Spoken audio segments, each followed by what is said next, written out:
Test 1. Look at what you drive, not the badge on the front, the reason it's in your driveway. Did you buy it to get from A to B reliably, or did you buy it so people at the red light would look twice?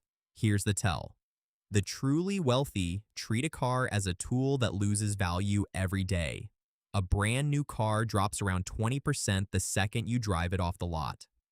The person faking it sees a car as a costume. The person who's actually rich sees a melting ice cube they refuse to make payments on. If your last car was bought for function, not applause, give yourself 1 point. Test 2. Someone compliments something you own.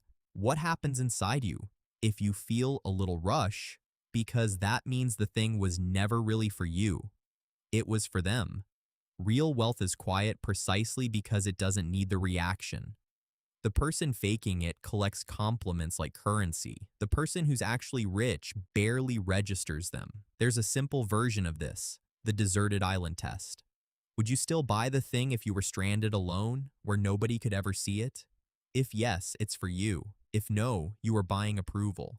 If most of what you own would still make sense on that island, give yourself a point. Test 3. Your income just went up. A raise, a bonus, a better job. What happened to your spending? When most people earn more, they spend more.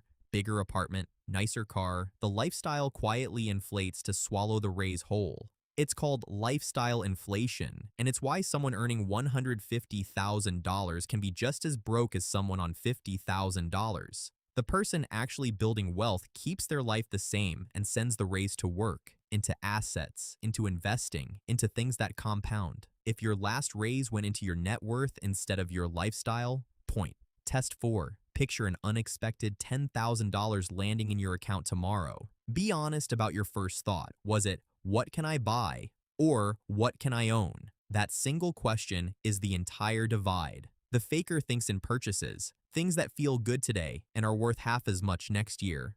The one who's actually rich thinks in ownership, a slice of a business, shares, real estate, something that pays them. Money spent is gone, money invested multiplies.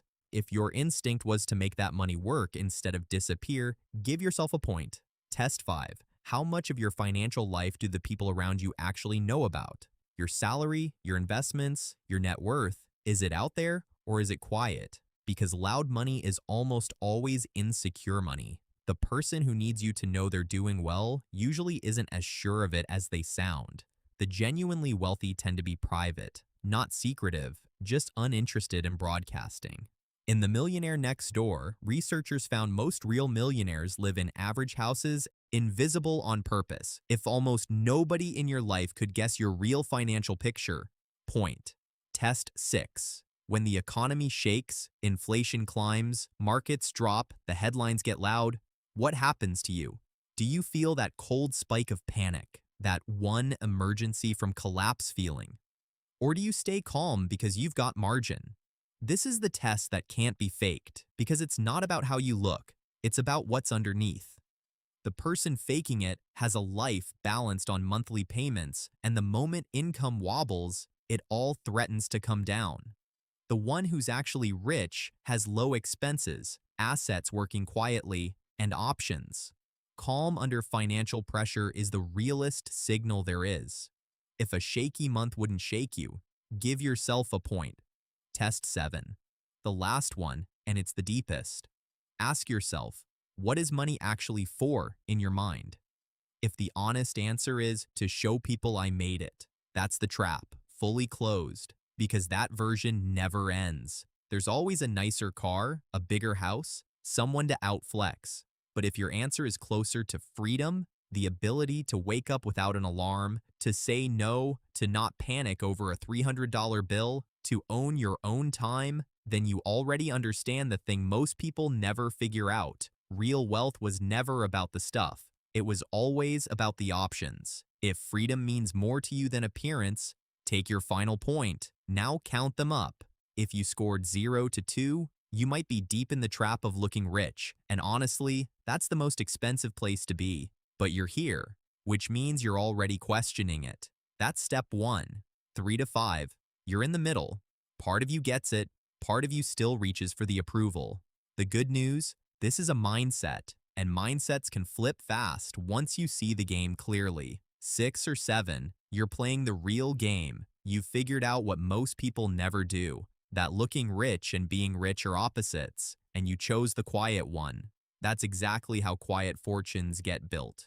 Wherever you landed, remember this: you don't need to look rich to be rich. In fact, the two are usually opposites, and the person you'd walk right past on the street is often the wealthiest one there. Real wealth doesn't shout, it compounds quietly while everyone else performs. Comment your score below. I want to see where you landed. And if you want to know how the people who score 6 or 7 actually build their fortunes from an ordinary salary, I broke it down in the video on your screen right now. Click it, and I'll see you in the next one.